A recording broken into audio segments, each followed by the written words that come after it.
Madame, Monsieur, bonsoir. L'actualité ce soir est marquée par l'opposition gabonaise qui s'unit sur une même plainte déposée hier au tribunal de Libreville. Objectif, dénoncer sur la scène nationale et internationale le non-respect de la Constitution gabonaise en son article 10. Les détails dans un instant. Dans le même temps, le représentant spécial du secrétaire général de l'ONU pour l'Afrique centrale exhorte les uns et les autres à plus de tolérance et que la paix soit l'apanage de chacun. Le récit dans un instant. Les membres de l'opposition gabonaise ont organisé une marche hier à Libreville, une marche de contestation qui a conduit les manifestants au palais de justice pour déposer la plainte contre Ali Bongo pour faux et usage de faux. L'ambiance de cet événement avec Marcia Tsonga et Justin Bitegué. Ce sont les paroles de la Concorde, hymne national du Gabon, entonné dans une fumée de gaz lacrymogène qu'accompagnent les partisans de l'opposition qui affirment avoir déposé la plainte contre le chef de l'État gabonais pour faux et usage de faux. Chose faite, les membres du Front ont par ailleurs déploré et condamné la violence gouvernementale. Nous avons bel et bien déposé la plainte. Mais nous devons vous dire que nous sommes choqués par l'impressionnant dispositif de sécurité qui a été mis en place par le pouvoir pour nous charger. Ça, c'est pas normal. Nous avions besoin d'une marche pacifique. Nous avons demandé que nous soyons encadrés. On nous a dit non, et puis on a commencé par nous charger. Ça, ce n'est pas normal. C'est inadmissible. Et ça, les problèmes de violence, il faut les éviter. Alors quand un pouvoir commence avec la violence, vous savez, c'est très dangereux. Et ça, nous tenions d'abord à le condamner, à condamner cette façon de faire. Ça, c'est le premier aspect. La plainte, nous l'avons déposée, mais je souhaite, puisque nous n'avons pas beaucoup de choses à dire, hein, c'est la suite logique de la déclaration du Front de dimanche dernier. La plainte a été, selon Luc Bengonsi, déposée au greffe civil du tribunal de Libreville. L'opposition gabonaise attend et espère que le droit soit dit en toute objectivité pour la manifestation de la vérité. Restons toujours dans le cadre de la marche de l'opposition gabonaise qui s'indigne du dispositif militaire mis en place par le pouvoir pour les empêcher à manifester pacifiquement. Le résumé de cet événement avec Justin Bitegué et Marcia Tsonga. Ils ont répondu présents et étaient nombreux à la marche relative à la plainte contre Ali Bongo Ndimba ce jeudi dans l'après-midi. Mais ils ont rencontré les hommes en armes sur leur chemin. Détonation par ici, coup de gaz lacrymogène par là et c'est la débandade. Nous avons rencontré en face la violence d'État. Quand on ne laisse au peuple aucune possibilité de s'exprimer, nous ne pouvons pas nous exprimer à la télévision. Nous ne pouvons pas nous exprimer dans les médias d'État. Nous ne sommes pas à l'Assemblée. Nous ne sommes nulle part. Nous ne sommes pas dans les conseils municipaux. Que nous reste-t-il? Dans n'importe quel pays, il ne reste que la rue. Voilà une situation que ne cessent de déplorer les membres du Front qui s'interrogent et n'ont pas de choix. Nous avions entrepris une marche pacifique, courte, de la distance très courte pour venir déposer une plainte. Et nous avons prévenu tout le monde que cette marche serait pacifique. La marche pacifique est l'arme choisie par les opposants gabonais. Il faut tout de même souligner qu'on n'a pas déploré de blessés, moins encore de pertes en vies humaines. Abdoulaye Bathily, représentant spécial du secrétaire général de l'ONU pour l'Afrique centrale, a animé une conférence de presse hier jeudi à Libreville, au Gabon. Plusieurs sujets ont été abordés à cet effet, notamment ceux du terrorisme, de la piraterie, du braconnage, de l'insécurité en Centrafrique. L'économie de cette rencontre avec Marcia Tsonga. Au moment où le Boko Haram sévit avec acuité au Nigeria et touche au nord Cameroun, et où l'insécurité est monnaie courante en République centrafricaine, et surtout à l'heure où les échéances électorales se profilent à l'horizon, c'était l'occasion choisie pour le représentant du secrétaire général de l'ONU d'attirer la sonnette d'alarme sur les violences et les menaces de violence. Aujourd'hui, avec ce qui se passe au nord Cameroun, dans le bassin du lac Tchad, les activités de Boko Haram, plus personne ne peut se poser cette question. Voilà. Prise d'otages, tuerie. Nous pensons qu'il faut nécessairement prendre cette question à bras-le-corps. Abdoulaye Bathily n'a pas, au cours de cette conférence de presse, occulté les questions de piraterie maritime et de braconnage, et surtout celles des droits de l'homme. Il y a aujourd'hui intérêt à ce que les États s'organisent ensemble pour mettre fin à ces déprédations qui sont organisées par les braconniers à travers la région.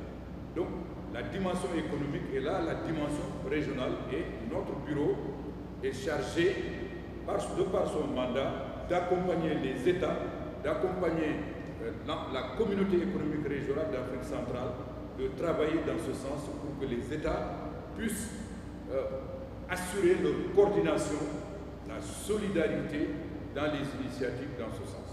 Le chef du bureau régional des Nations Unies pour l'Afrique centrale appelle la communauté nationale, l'ONU et bien d'autres organismes à lutter efficacement contre le Boko Haram et les autres organisations terroristes qui sévissent dans la sous-région Afrique centrale.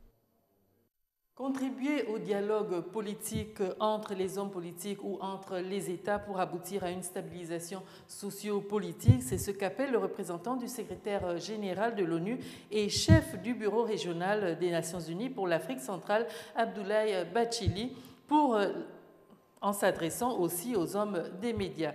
Retrouvons encore Martial Tsonga et Refuit Tsoga.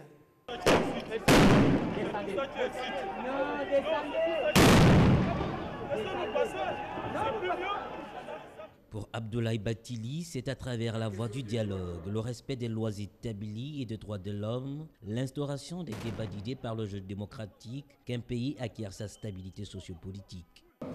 Nous avons pris l'initiative de rencontrer tous les acteurs, sans exception.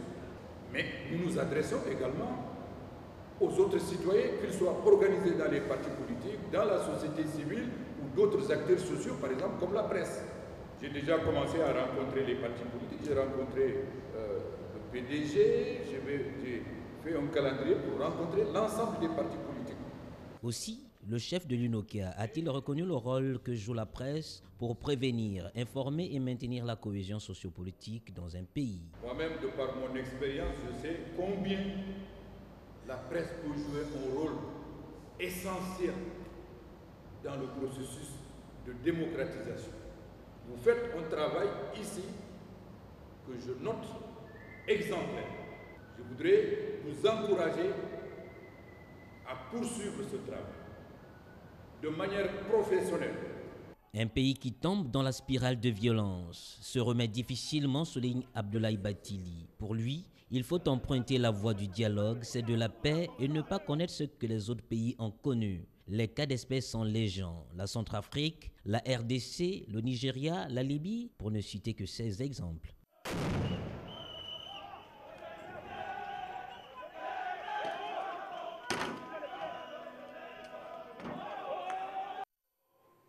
Dire non à la violence, c'est le message que lance l'Association des jeunes volontaires, accompagnée de plusieurs autres associations de jeunes de la capitale gabonaise, pour dénoncer l'instrumentalisation de la jeunesse à des fins politiques. Ils ont donc choisi de le faire à travers un spot et des mots pour emmener les jeunes à la prise de conscience. Regardez. Nous sommes les gardiens de notre famille, nous sommes les gardiens de notre quartier, nous sommes les gardiens de notre pays. Et la violence ne passera pas par nous. C'est la phrase du moment, celle qui invite la jeunesse à la non-violence. C'est l'expression de plusieurs associations des jeunes des quartiers de la capitale gabonaise. Les jeunes ont, à travers une campagne citoyenne dont l'optique est de sensibiliser leurs congénères sur les risques de l'instrumentalisation. Un message de paix et de concorde. Notre quartier ne s'inscrit pas dans tout ce que les gens disent. Nous, on essaie de donner une certaine image parce que Avea est le plus beau quartier de Libreville. Avea, c'est le carrefour des jeunes. Ce sont des jeunes qui pensent, c'est des jeunes qui réfléchissent. Ce sont des jeunes qui se sont dit, nous, on se bat pour notre famille. Cette idée de la Convention nationale des jeunes volontaires vise à protéger le pays et à combattre l'idée de la violence, véhiculée par certains compatriotes mal intentionnés selon son secrétaire général. J'ai été invité par l'association Le Carrefour des Jeunes. C'est des jeunes qui ont lancé un concept, être le gardien de sa famille, être le gardien de son quartier, être le gardien de son pays. Et la violence ne passe pas par eux parce qu'ils n'ont pas de pays de rechange. Je crois que c'est une bonne initiative et je suis venu échanger avec eux sur ces questions de violence, de réinsertion. Et apparemment, ils sont déterminés à stopper la violence dans leur quartier. Cette campagne citoyenne vise à sensibiliser les jeunes face au risque de leur instrumentalisation, mais surtout pour démobiliser ceux qui ont déjà les germes de la violence afin de préserver la paix, l'unité et la cohésion.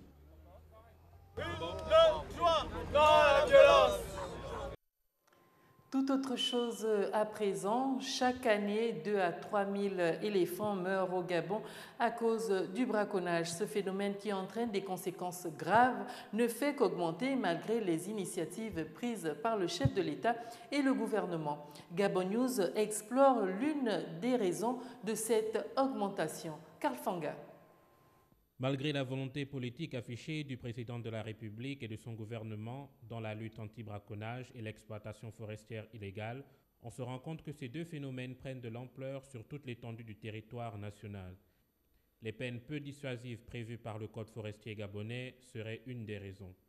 C'est un des pays en Afrique qui a la loi la plus faible en matière de sanctions.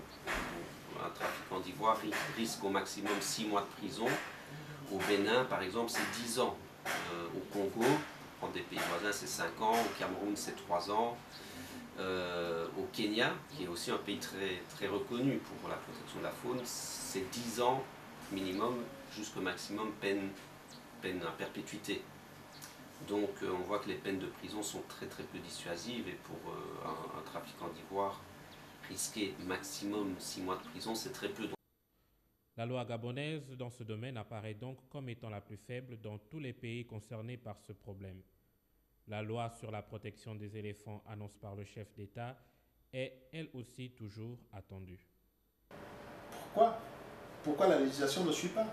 Le président de la République, qui est aujourd'hui à Sydney pour co-présider le sommet sur les parcs nationaux, déjà à Londres, en 2013, il avait annoncé que le Gabon allait prendre une loi sur la protection des éléphants.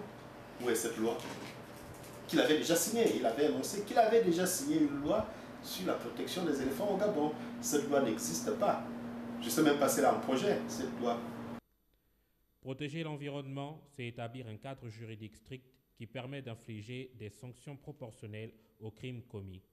Dans le cas contraire, la situation s'empirera. Présenté comme l'un des champions 2014 de l'UICN et du Congrès mondial des parcs qui a débuté mercredi, le Gabon peine pourtant à empêcher les trafiquants de braconner dans les aires protégées à travers le pays. On retrouve encore une fois Karl Fanga. L'un des objectifs du 6e Congrès mondial des parcs qui se tient actuellement en Australie, auquel participe le chef de l'État Ali Bongo Ondimba, est de conserver et mieux valoriser la nature au travers des parcs. Au Gabon, l'existence des parcs nationaux et des écogardes n'a pas empêché à ce que des criminels s'adonnent à des activités illégales telles que le braconnage. C'est sûr que malgré tous les problèmes de trafic d'ivoire, de trafic de bois, les parcs, il n'y a pas vraiment d'exploitation forestière dans les parcs ou pas du tout. Donc on peut dire que l'habitat est relativement bien préservé. Maintenant la difficulté se fait plutôt au niveau du trafic de faune, donc du trafic d'ivoire, qui là existe et est vraiment développé autant dans les parcs qu'à l'extérieur. Donc c'est une criminalité vraiment organisée, donc c'est différent du petit braconnage. Et c'est ça manifestement qui est plus difficile à contrecarrer. En effet, selon un rapport publié par le WCS en 2013, plus de 14 000 éléphants auraient été tués dans le seul parc national de Minkébé depuis 2004. Chose incompréhensible quand on sait que la structure en charge reçoit des financements pour lutter contre ce phénomène.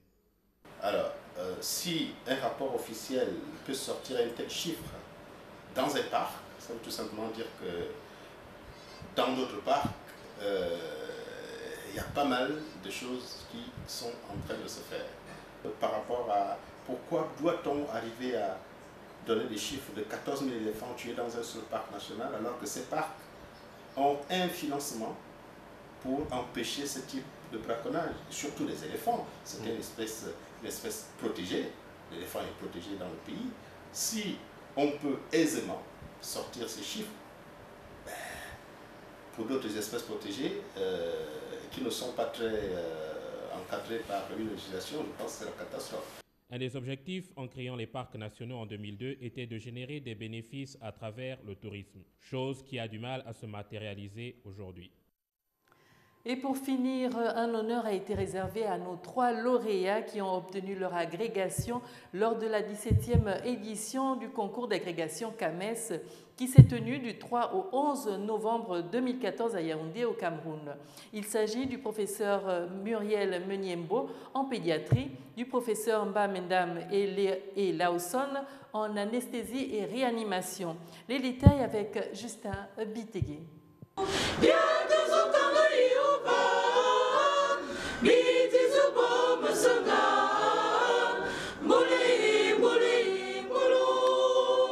Avec 5 candidats présentés par le Gabon lors de la 17e édition du concours d'agrégation de médecine humaine, des sciences biologiques, vétérinaires et des productions animales, c'est plutôt 3 qui ont obtenu avec brio leur parchemin. Un bilan que juge positif le chef de la délégation. Sur les 5 candidats gabonais qui ont concouru, nous avons eu 3 lauréats. Donc nous pouvons nous estimer satisfaits. Encore que nous avons quand même des universités qui ont fait 100%. Et nous devons faire des efforts pour tendre vers ce pourcentage de réussite. Une réelle satisfaction que ne cachent pas les nouveaux agrégés en médecine. Au moment où je prends cette parole, c'est avec beaucoup d'émotion et surtout beaucoup de fierté parce que nous avons contribué à vous rendre heureux terme de la 17e édition du concours d'agrégation de médecine qui vient de se tenir à Yaoundé du 3 au 11 novembre 2014. Notons que ces lauréats ont obtenu leur agrégation dans les domaines différents de la médecine. Le professeur Muriel Meniembo, issu de la santé militaire dans le domaine de la pédiatrie. Le professeur Mba Mendam en chirurgie thoracique pour la santé publique et dans le domaine de l'anesthésie et réanimation.